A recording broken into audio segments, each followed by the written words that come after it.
I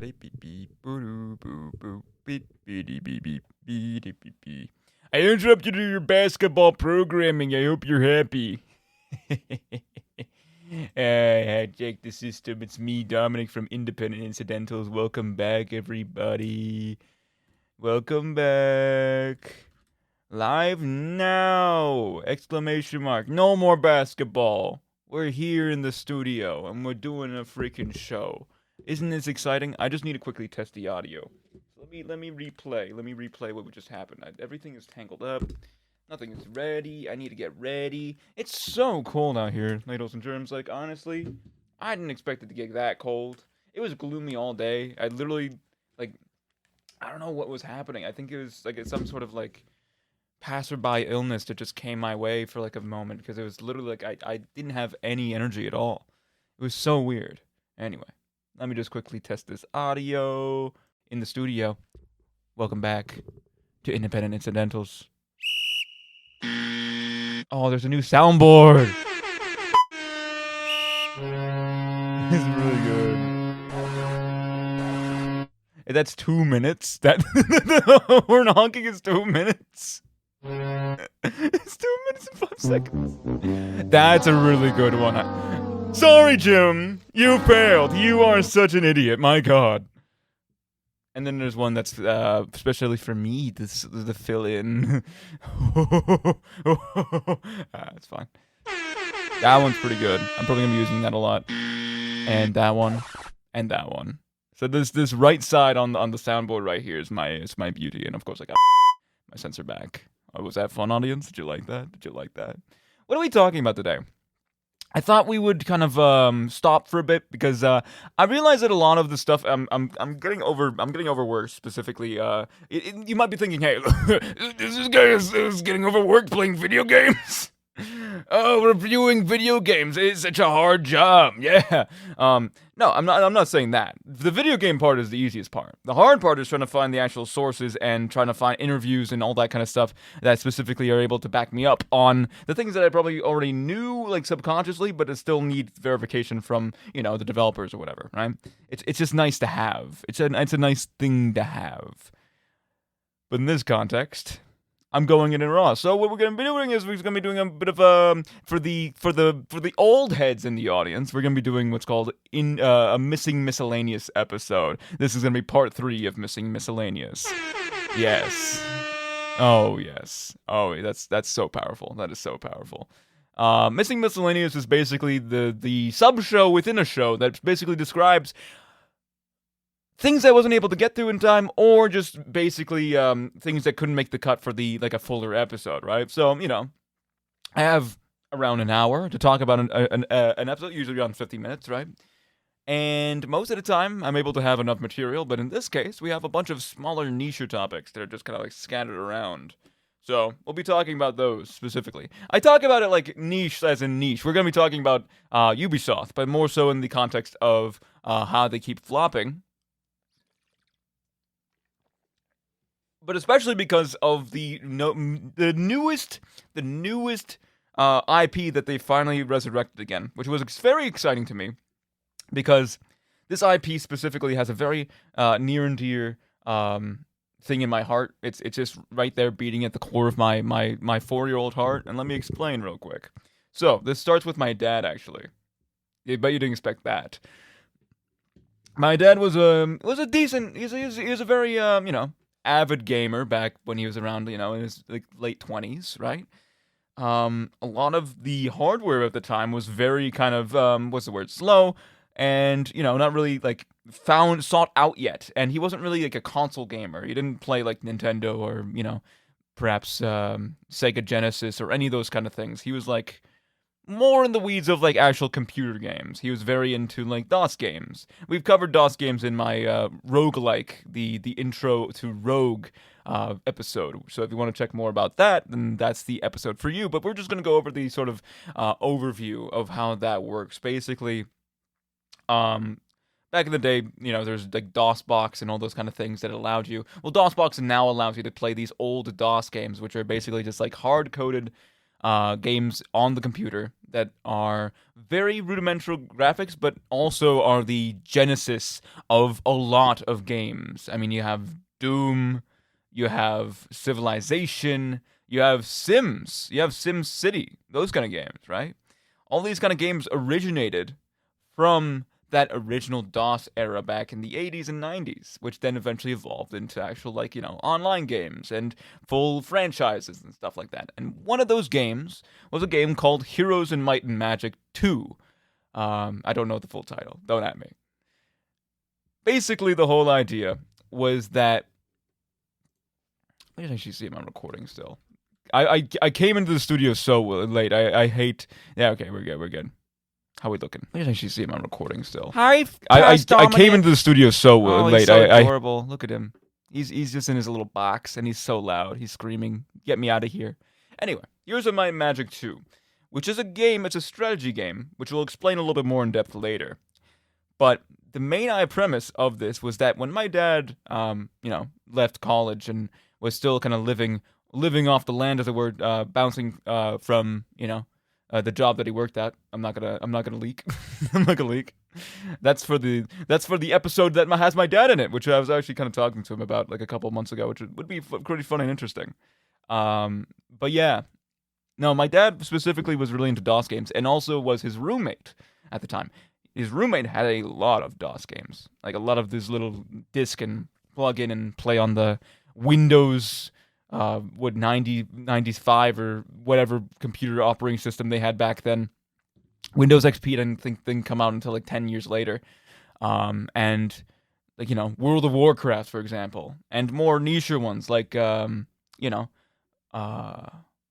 the thing is that I think, there's also like the Commodore 64, which was I think the computer system that he also used, to play other games like, Bard's Tale. I'll have to look into this again. Obviously, this is an overview, so don't take me at my word.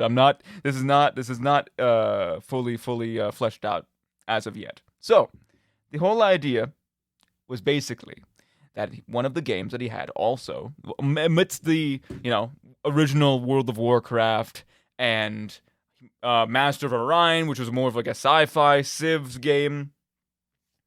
4X Civ game was Heroes of Might and Magic, which is also technically a 4X game, but it's more of a streamlined kind of Dungeons and Dragons inspired strategy game, which was very cool to me as a 4-year-old child. Let me explain now. So basically, he got all of the games that his roommate had, because I guess he didn't want them anymore. We didn't, have any interest in them anymore. So once, his roommate got married, he had to move out of that apartment. My dad had to move out of that apartment. He took all the games because his roommate didn't want it anymore, and he kept them, and he kept playing them. From house to house, even in the house that we had in Mississauga, he still played them. Granted, I don't remember those at all because I was a very small child. But in the new house that we have in Brampton, my dad used to play that game a lot. Especially when he came back from work and he was like, just to like unwind. He used to go on the computer, just plug in Heroes of Might and Magic 2 and just run up a new game and, played well into the night. I think like usually like around 11. Like I was trying to stay up like until 10 and my mom was like, "Nope, sorry, you have to go to bed." And I was like, "Aww, well, we see the game finished." I remember like I used to either sit on my mom's chair in the computer room. Like it was like a kind of like a guest room, computer room where my parents had their computers, and also there was a guest bed. So I either would sit on my mom's computer chair or sit on the mattress that was close by, and I just watch my dad like battle with these cool armies. And specifically, the whole game is centered around heroes that are conquesting the land, trying to take over settlements and cities and stuff like that. And you have units, which are specific faction-based kind of units that allow you to do specific things. What I mean by that specifically, I'm being a little bit vague here. Let me explain specifically. You have what are like basically, you have like archers, for example, or like, swordsmen. But these units are like, based in tiers. So maybe like tier 1 is just like a normal foot soldier and stuff like that, and it keeps going up. But they also come out in different factions, right? So, maybe you get like the basic like tier 1 unit in like the human faction, but if you're playing like as a warlock, you might get like skeletons or, some other like weird creature, or like in with like, a sorceress, for example, you might get like a mage or like something like that, you know? Different strokes for different folks. It's a very interesting concept. And even like stuff like necromancer, like it's really cool because you can play as like, you can command an army of skeletons and bone dragon and all those kind of cool stuff. So why am I talking about this specifically? Why did I ever bring this up in the first place? This little cute story of me just like sitting up at the computer asking my dad about all like the things that he's doing in the game, trying to understand like how it works, wanting to play it myself but never being able to because my mom didn't let me play violent games back in the day. But they came out with a new game, a new installment to a game that doesn't suck terribly. Here's the thing. Once, there was Here in Mice and Magic 2, and then 3, and then eventually they kind of stopped, a little hiatus. I think then 4, 5, and then they another hiatus, and then like most recently 6 and 7, which were the worst received Heroes of Might and Magic games, because it kind of completely took the soul out of it. A lot of that's kind of to do with Ubisoft, which we'll get to in a moment, but specifically with Heroes of Might and Magic, the newest installment, a sort of reboot of what was the older kind of top-down movement-based game. They finally brought it back with Heroes of Might and Magic Golden Age. Obviously, it isn't perfect. There's a lot of things I wish they did differently with this game, but for what it's worth, it made me feel like I was back in that chair again.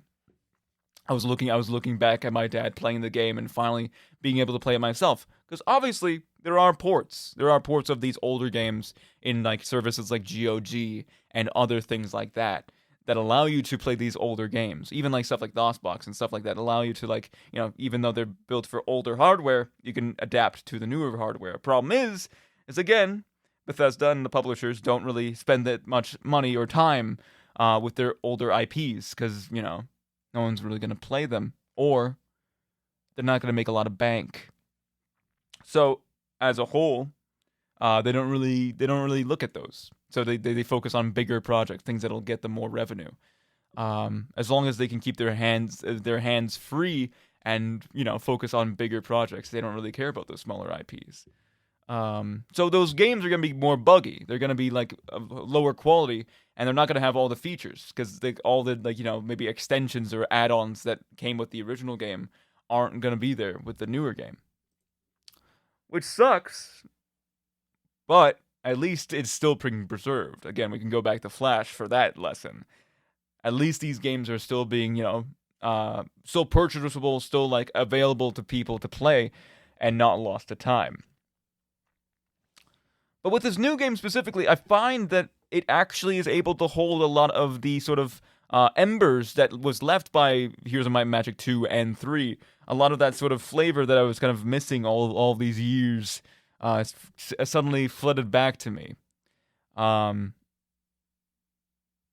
Specifically with the combat as a whole, I was like, this is exactly what I remember. To be fair, obviously, there's different factions. There's different layout of the map. It's more the third game rather than the second game, which was the main game that my dad played when I was watching him.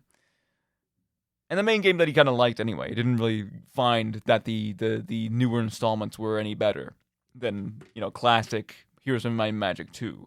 But I find that this game is quite for what it's worth, for being a quite older game. I feel like it's quite It's very accessible, very understandable to kind of be able to understand and learn as a system, right? Because here's the basic premise of this game, right? You play as a hero that goes around in the land, this overworld, right? There's kind of like overworld that you can go around and collect resources, fight other parties, and collect, territories that allow you to get more resources and allow you to recruit more units. right? You can also play as 4 factions, each of them which I think has like probably, you know, upwards of 40 characters, maybe like 20 characters each, which is crazy to me. For now, it's 4 factions. They're actually going to think of adding it to 6 because this is only a demo, and I'm still like I have like 9 hours into it so far. It's actually really good for just being a demo. Like I'm pretty keen on being able to open my wallet afterwards. I'll tell you that much. But basically, you have 4 different factions, which are the temple, which is the human faction, which is a more like pious, more godly faction, and then obviously you have the antithesis to that. You have the necromancers, which is the more undead faction. You have like a lot of liches, kind of lifesteal based, while the former one is more, you know, buffs based, more like, you know, give you statuses, boons, stuff like that to your troops, and just kind of give a general helping hand to everybody there. Now, I've never actually played Schism, which is like a completely new faction that is not in the original games, which is basically Eldritch Horrors. It's Eldritch Horrors. It's like, you know, cultists and like weird corrupted elves and abominations. Just like big tentacle monsters, which I think is really cool, which I might want to try out later down the line. But right now I'm really enjoying the Dungeon faction, which is basically just a bunch of mythological creatures, and it's the one I'm kind of most fond of when I think of the original Heroes of Might and Magic 2 game. Because Hydras, man, they just look so cool. Minotaurs as well, and obviously dragons. Like, it just has everything that you need, right? Obviously, I'm doing a little bit of like a troglodyte build. So basically, the whole point is that you have 6 available slots that you can put your units in. These units, if they're identical to each other, can stack. So you can have like upwards to like, I think 999, or even probably more than that, units in one slot. For example, I have like, you know, a bunch of troglodytes that are like, I think I have like 105 troglodytes in one specific slot. Then I have infiltrators, which are these like, you know, cool dark elves that kind of blink in and out. Then you have like, you know, these sword dancers are able to throw glaives, and each of them take up their own individual slot. Now, the cool thing specifically is that it's all about strategy. It's about placing these units in very advantageous positions that allow you to be able to defeat your enemies in a very strategic way. A lot of the game is just placement. It's placement. Like the more of the combat focused part of the game is placement and understanding how the units work on the opposing ends, right? There's some abilities that aren't going to work on undead people, and there's some undead abilities that aren't going to work on living people. You're not going to be able to lifesteal from another undead person. And sometimes there's like, you know, wards that keep undead things away from more divine factions. So it's a very interesting, very concise, and, you know, understandable system, while also giving you a bit of that, you know, greasy grittiness, a little bit more of granularity with the game itself. Like, I remember my dad used to have like upwards of like 5 heroes at a time, like going around the map, taking over lands, and then constantly, like, you know, playing this one like campaign that he had like going for like at least like a week or even a month sometimes. It's a very fun thing to watch, and a very fun thing to play as well. Of course, there is some critiques that I've seen, myself included, but also like in the community, like a very small community as a whole. The UI, man, I think it's fine. Like for Civilization 6, for example, they obviously had a stylistic change from Civilization 5, which is a more realistic, more historical kind of grounded atmosphere, to a more cartoonish style, which I think is fine for the most part. It doesn't like concern me too much. It just kind of doesn't really fit with Heroes of Might and Magic, I think.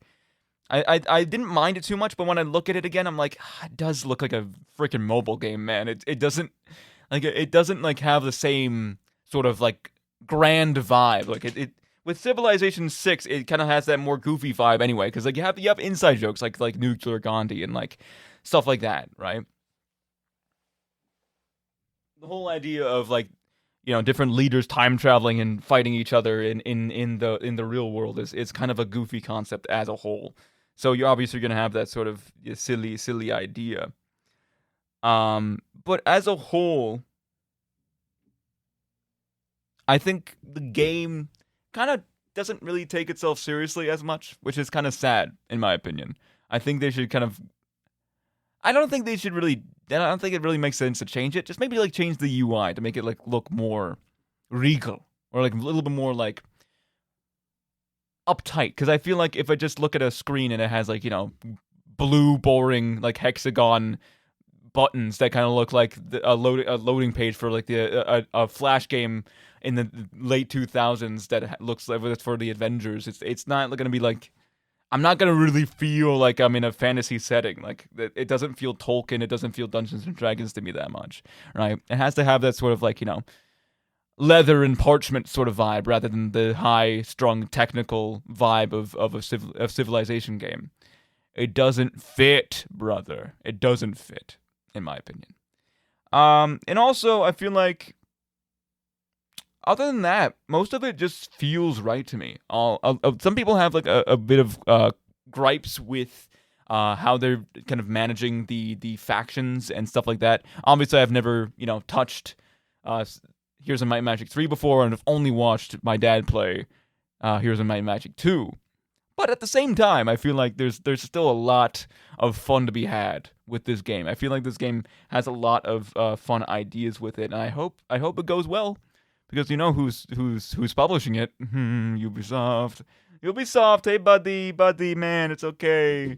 Hey, what's going on, man? Oh, you want to eat more IPs, never to be used again until eventually you've realized that they exist again? Oh, that's so cool, man. It's so cool. Let me tell you about a little bit of a story that happened last year. I watched. If you don't know, there's this cool. There's this very very intricate video game journalist called The Other Frost. He makes a series called Cold Takes and also Hot Takes, but mostly Cold Takes, which is a very cool internet show that kind of really gives you a very good overview of the gaming landscape and helps you understand like what's really going on with these companies. What are they trying to get at? What's their goal? What's their motive? Right? And also, he has a very suave and sexy voice, so I can't really look away in a lot of aspects there. A lot of his he's just very soothing to listen to. Give him a listen to if you're interested. But one of his episodes was specifically about how Ubisoft consistently flops, how they're not really good at keeping IPs, and how they're sort of like on the rope with a lot of people nowadays. They're playing it way too safe. You know what's interesting though? I was looking up an episode as well. I was trying to look up more information about this because I was interested, like finding out like why Ubisoft and like all these other weird things are happening with other companies where they're kind of like they're trying to make like these rational decisions with their market base, but completely failing at the same time with Bethesda. And then I just found like a woke, anti-woke video about how like they're ruining my freaking games, man. They're making everyone they them, giving everyone pronouns and blue hair. Grr, I'm so mad. And I'm like, brother, there's some more concerning things about these companies than just some pronouns, man. They're not even concerning. I think it's great what they're doing with that. I think the inclusivity is fantastic. The problem is that they're funneling all their money and wasting it on disgusting like revamps of like old IPs, resurrecting them like corpses. Like what they're doing like with EA's doing with Plants vs. Zombies, for example, just completely overriding any of the work that all those talented people did in the original game. Like these companies, these AAA companies are just kind of milking the life out of the properties that they own, which is kind of disgusting. And it's interesting too, the idea that they're just anything that they try to come up with new properties, like with Bethesda and Starfield, for example, it doesn't work. It never does. It just constantly falls flat, and it feels like an empty, boring landscape. Like it doesn't have anything going for it. It's such an interesting thing. How they're not able to come up with new ideas anymore. They were able to back in the day, but now they're just kind of they don't have like they just kind of collapse on it under themselves, under the weight of having so many people. And you look at like indie games that have like 3 people on deck, like with Silksong, and you're like, why can't you do that? It's not a perfect game, but it's way better than the broken game that you came out with. Like, take, for example, the pirate game they made. I forget what it was called again. I think it was, like, Skull and Bones or something. Hold on. Skull and Bones. Skull and Bones was a video game they came out with back in, like, last year, February, right? The thing is that it already was kind of dead on arrival. And it's...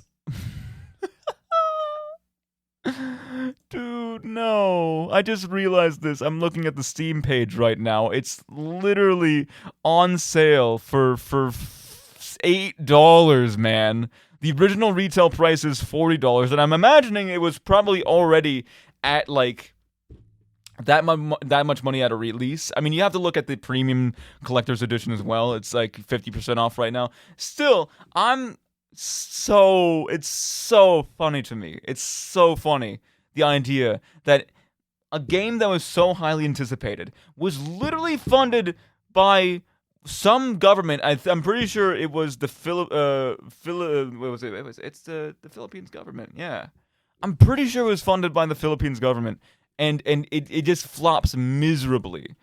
And you don't know why? You want to know why? They don't know how to market their budgets. They don't know how to actually, make a game that people like. Specifically, Frost, who is the kind of narrator I was talking about earlier, the journalist I was talking about earlier, has, there's two specific routes you can go down. Making a good game, or making a game. Making any game that is bound to get people liking it, right? Trying to market to as many demographics as possible. Because with the former, when you're trying to make a good game, a game that is actually specifically tailored and has a lot of character and soul to it, you're going to have to take a risk, always, right? Even if it's a very good concept, if it doesn't work at execution, it's going to fall flat. You're not going to have a lot of people buying it, and there's a lot of investors that are kind of banking on the idea that it's going to do well. So, if it doesn't work out, if your game just kind of doesn't meet those quotas, and it's a good game, you have to follow option 2, or just go bankrupt, which is in fact making a game that is the kind of most appealing to most demographics. Unfortunately, that includes manipulative tactics that then kind of enable people to give up more money, specifically. It doesn't matter if it's a good game. It matters if that sort of small demographic of people likes it so much that they're going to spend a lot of money on it, right? If they have nothing better to spend their money on than just to kind of feed the beast, as it were. That's the kind of idea that we're up against here. And again, I remember specifically looking at like memes on Silksong. They're talking about like how like damn the Silk pack is so overpriced. Literally, the indie game that is kind of the underdog in the studio is getting such a huge spotlight, right? It's such an interesting concept to me. The idea that such a small team of people can reach such a big demographic. And so many people do, in fact, like it. And it's kind of a proof that you kind of don't really have to. And it's again with Into the Breach as well. We talked about this, right? With Into the Breach, they've kind of came out swinging with Faster Than Light. They had like their big hit. This indie studio had like this big hit. And there was just 2 guys working on it, basically. Plus the people that they hired on. And they're like, okay, we can never actually reach that pinnacle again, because constantly with these AAA companies, they're always trying to catch that rush. So what can we do? We can just make a game that we like. And obviously Into the Breach isn't as popular as Faster Than Light was in its heyday, but it's kind of allowed itself to prolong and give them more funds to make more games in the future. Again, we don't need these huge companies to create such a big profit margin on the landscape. Like, we don't need to make them terraforming our landscape here. They're just flattening it out into a boring flatland that they can domesticate and farm. When we're trying to make mountains, brother, we're trying to push the boundaries of what we can do. And there's a lot of tools now that allow you to do those things, which is very cool. I think there's a lot of stuff that's like, we still haven't discovered about video games. And of course, I can only imagine those are going to get taken over again, and we're going to go through the cycle all over again. However, this year has been very good, extremely good for indie games and indie studios. Let me take a quick peek. So, little teaser for our final trick here. There's a thing on the internet called the Streamer Awards. Most of it, I'd say like 90% of it, is literally just an advertisement for other games, right? Which is fine if you want to get your news about like what's new, what's hot, what's coming out, what's people anticipating for. The Streamer Awards is a pretty good litmus test, and also it's a little bit insane with Jeff Keighley at the helm, just piloting the whole thing as if he didn't dress up as the Dorito Pope back in like the mid 2010s. Like, Jesus, man. It still gets me every time. The man. I mean, I don't think he actually dressed up as the Dorito Pope. I do joke, but I'm pretty sure like there's like the whole thing with him like constantly like promoting Doritos and like being in a big Dorito hat. Besides the point. The whole idea with the Streamer Awards is that it's supposed to be like, you know, a kind of advertisement.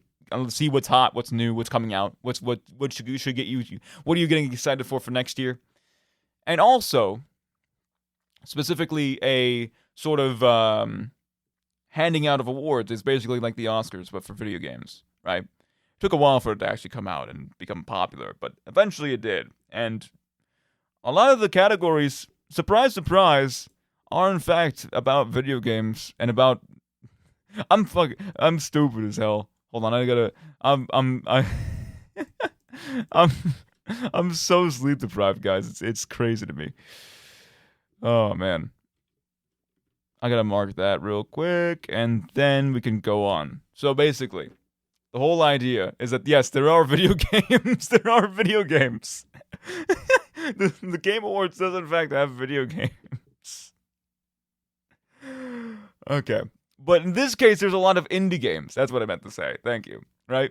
We can see here specifically, like, even with just Game of the Year, we got, like, all these heavy hitters that just came out recently.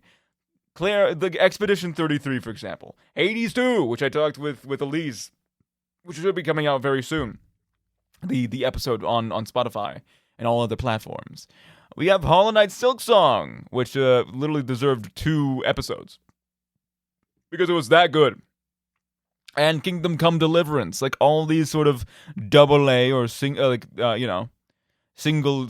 I guess you would call them, indie studios making these games are becoming such a big hit. And obviously you have Death Stranding and also Donkey Kong Bonanza, but at the same time, these games aren't really getting that much, praise or like aren't really being noticed that much. People are excited for Hades 2. People are getting excited for Expedition 33. A lot of the discourse, there's a bit of discourse, obviously, in places that are more, annoying, of people, like, kind of putting them against each other. But I just think this is a fantastic lineup. Like, no matter what, we're going to have a fantastic medley. If you don't know, every Streamer Awards has a medley that's attached to it, right? Basically, just covering, it's a cover, it's a full orchestra cover of all of the games, like a small snippet from the main soundtrack of all of these games, kind of attached together. And I can only imagine the transition of Hades and the transition into Hollow Knight. Like, I am so thrilled to hear those songs. And also, Expedition 33 has a pretty good soundtrack. Like, it's another game on my list specifically. I might get it when it's on sale, but like, there's OSTs all slap. Like, they're all beautiful. Like, they're gonna knock it out of the park. Like, trust me. There's this guy who just has like this very, like, he constantly switches out through instruments and he just plays them like nobody's watching, or in fact the whole world is watching. Who knows? But he just goes ham on them. Listen to the 2024 track. Actually, you know what? It is intermission. I might as well do it. I'm gonna give you a little taste, because I obviously talked about this earlier. I forget what episode it was on, but we did in fact cover this specifically. This topic about the Streamer Awards. However, I can always talk about it again, because it's always a cool treat to see the anticipation to who's gonna win and everything. It's quite a little treat. So let's just quickly do Streamer Awards 2024. Well, shoot, not Streamer Awards. What's it called? The Game Awards. Thank you. Game Awards featuring Jeff Keighley. Jeff Keighley. I'm trying to do like the Super Smash Brothers announcer voice. Jeff Keighley. Jeff Keighley. You know what I'm saying? Like that kind of thing. I need to work on it still. That's okay. Medley. All right. I hope there's no advertisements. Oh, there's a whole. I'm gonna pin that real quick. All orchestra, all the game orchestras from since 2017. Gotta listen to that. Like they just, if anything, if you hate the advertisements, fair. I completely get it. I only watch them just to get like a little bit of a notion of what's popular. And if you also don't even care for the awards, also fair. Like I think some of the awards are kind of like overdone and don't really matter too much. But the medley, and specifically hearing from like all these kind of indie studios that are getting a voice finally after a couple of years of domination of all like these AAA studios, it's fantastic. I love to see it. So let's just listen in to this little orchestra perform to their heart's content. Why don't we, huh? Hmm? Hmm? Hmm? Hmm? Oh. Ooh. See, that's interesting. It's not actually playing. I don't know what happened. What the hell's happening? It's not going through the actual thing. How curious. How curious indeed. How curious. Perhaps it's one of the settings, maybe? None of these are on. It's not working. What the heck, man? I just want to take a freaking break. I want to listen to my cool orchestra perform their songs. Whatever. You can listen to it on your own time. I'm not going to figure this out. Because it's too confusing. It's pissing me off. Oh, this actually should work. You can probably hear that on your end. Enjoy.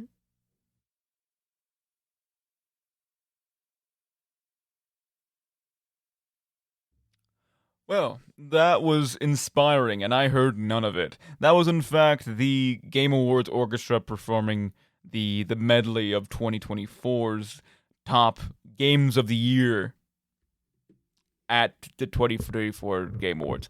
You know, it's a bit of a cumbersome title, but we'll work on it. We'll work on it. It's fine chat. I think that this music, the fact that, look, listen. 2024 wasn't the greatest for games. I can put that on the table right now, right? Obviously, there was a lot of cruddy things that were happening in the industry, specifically with all these AAA companies that I was probably talking about earlier. But specifically at that section where, like, you know, the actual labors of love, like, you know, Astrobots and Balatro, which is literally the only indie game in that lineup. There was a DLC for Elden Ring for some reason. I still don't understand that, how that even got through in the first place. Besides the point, all the music slapped. That's something for sure we can say right there. And here's the thing. I might as well, for posterity and for some extra time, because we still have a bit of time before we head out. There's no one after me, so I have the whole studio to myself. We can talk about the games, and specifically who I voted for. I just need to log in real quick. Hold on. Shoot, do I remember what my Twitch account was? Yes, I do. It's automatic. Thank you. I just need to log in again. Screw you. Screw you, authentication. I hate you. Just let me use my damn password. God. You know what I'm saying? You know what I'm saying, guys? You know when you're authenticating something and you're like, dang, I wish I didn't have to authenticate this. Like when you're trying to log into your Laurier account, you're just kind of like looking at the screen like, do this again? Tell me I have to do this again. Oh, jeez, man. You gotta be kidding me. Maybe it was my Google account, actually. Hold on. There we go. Okay, here we go. Here's some of the here's like the top hitters real quick. Game of the year. I voted for Silksong. Now here's the thing. There's always a toss up because there's usually going to be Hades 2 and Silksong back to back. So I was always like, "No! I got to pick between two baddies in the same room. What are you guys doing to me?"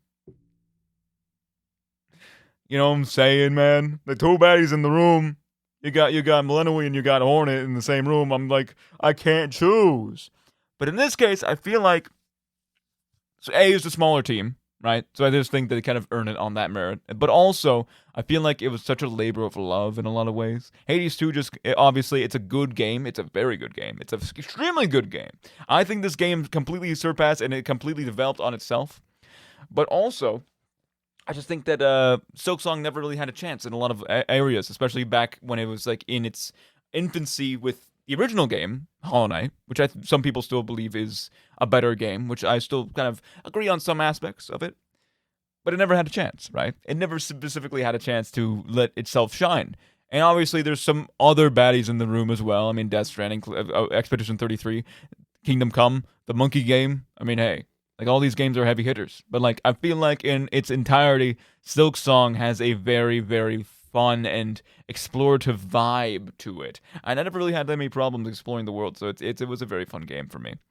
Yeah, I think that deserves Game of the Year, specifically on its world alone. Obviously, Hades 2 is also very good. And there's a lot of things that I made up for specifically, so we'll go through those real quick. Also, can I say that, like, obviously, there's a lot of things that can go wrong with like these sort of things, especially if you don't have enough server space. But damn, did the website suck when I was opening it up to begin with. Like I opened it up at like day dot when they opened up the voting for these awards, and it did not work. It kept giving me 404 error, 500 error. It kind of kept directing me to a random like could not find the website default landing page. It was so annoying. It was so annoying. Best game direction. I went for Hades 2. Obviously, I'm a bit biased, but the fact that they were able to hold up the lore and they were actually able to make changes to that lore and story even after the fact they actually released it was so good to me. Like they know exactly what they wanted. Even if it wasn't from the start, they listened to the people and they changed it, right? That's what matters. Also, these games, like, they're good. Like, I've Expedition 33 is pretty good. I've heard, like, people cried over that story. I imagine it's probably going to win, which is absolutely fair. I've just never played it, so I have to just kind of vote for the one that I know the most. Death Stranding 2, also probably a pretty good story. But I've not heard too many people in my spaces talk about it that much, so. Ghost of Yotei, I don't really know about that one. And then Split Fiction looks pretty good, but again, it's sort of like a second, it's a part two to It Takes Two. So it's like, okay, what do we, come on, guys. Can we come up with like a cool concept? I mean, it's a pretty cool concept as a whole, but like, come on, guys. I think Hades 2, again, it just was the most static out of all of the other ones, right? It kept itself in most of those regards. Best narrative, none of them really. I'm just gonna skip through the ones I didn't really care about or didn't really know about. So I went for Death Stranding 2 for this one. I should probably actually change this. I'm gonna change this to Expedition 33. That just makes more sense. Yeah. Expedition 33. A lot of my friends were talking about it. People love it, so I'm gonna go for it. And for art direction, I voted for Hades 2. What can I say? I just think that they look kind of hot. Okay. I just think that the women in this game. All I'm saying is they're kind of bad, okay? I'm just saying. I get. Look, I'm not taking back anything about Silksong specifically, right? Silksong has a very good art style as well. However, with Hades 2, it has extremely detailed portraits. These portraits are beautiful.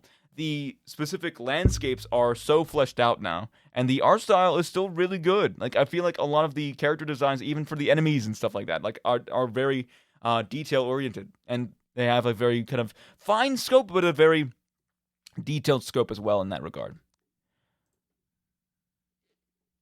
Score and music is a hard choice, but I had to vote for my boy Christopher Larkin. I literally have his sheet music. I'm still learning Green Path and trying to learn some other ones too, specifically maybe Dirt Path, Dirt Mouth, and some other ones perhaps. I'm just saying, like I owe it to them specifically that I have been playing piano as much as I have. Right? If it wasn't for Christopher Larkin, I probably would have dropped it immediately. So he's kept me He's kept me good. He's kept me good. Death Stranding.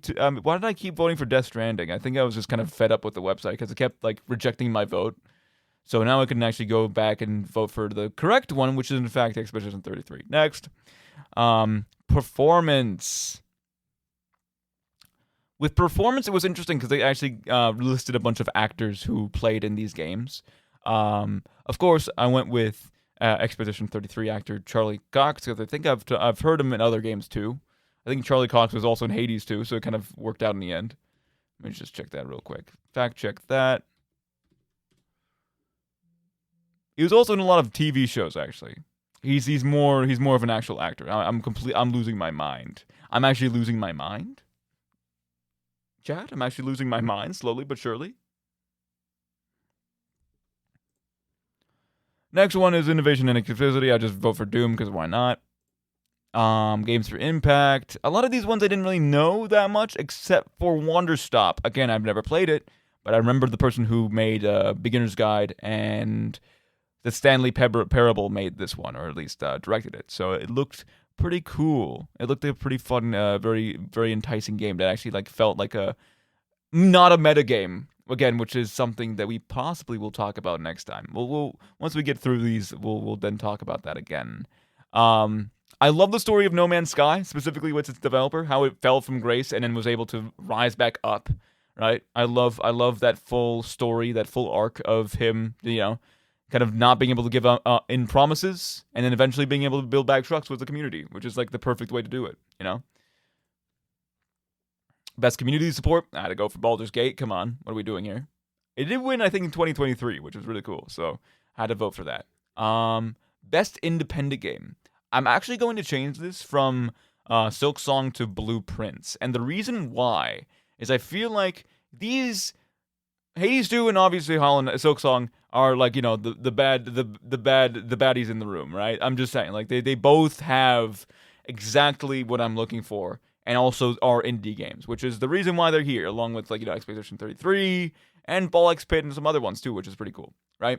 Thing is, though, I feel like they've already been in a lot of other awards, so I don't feel like it makes sense to really call them independent. I mean, obviously Hades 2 is more of a AA studio, again, so you can kind of make that argument as well, but it's only like 30 people. Hollow Knight Silksong is only 3 people, right? But I feel like a lot of its awards is already kind of given as it is like one of the most popular indie games that came out this year, along with Hades. So Blueprints, I think, definitely deserves it, especially because it was a labor of love. It was built for like 10 years. It's definitely going to be a game I'm going to be talking about because I'm going to be playing a lot of games over the break. So be ready for that. That's going to be really fun. Best debut indie game. I actually voted for Dispatch because my friend was kind of upset that there wasn't enough awards that they were in. I think Dispatch was very interesting, especially because it's kind of developed or kind of manned by the Critical Role people, which is really cool. Apparently they have like their own I guess publishing company as well with like the whole like Darrington Press or like whatever company owns Critical Role IP or whatever. So yeah. That's pretty neat. That's pretty neat. And obviously, okay, here's the thing. I have to explain myself. Best mobile game. I'm like, okay, I don't recognize any of these. Oh, no. Una Mosume Pretty Derby, what the hell are you doing here? I thought I got rid of you.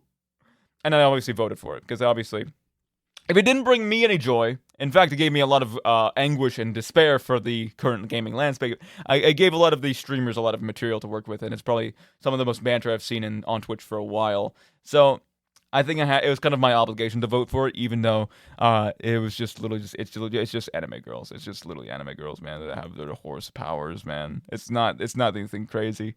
And here's the thing: best VR AR. I had no clue about this, so we're skipping it. I don't give a damn. I just voted for like the coolest looking one. They had the most sauce and style. Best action game. A lot of these games I didn't really notice that much. I mean, look, some people like are kind of hearkening for Doom: The Dark Ages. Again, I've never played it, and again, specifically with the disgusting behavior that was going on with Bethesda and id in ousting out Mick Gordon, their composer, for supposed grounds of being an annoying person, or at least being like a less desirable person to work with.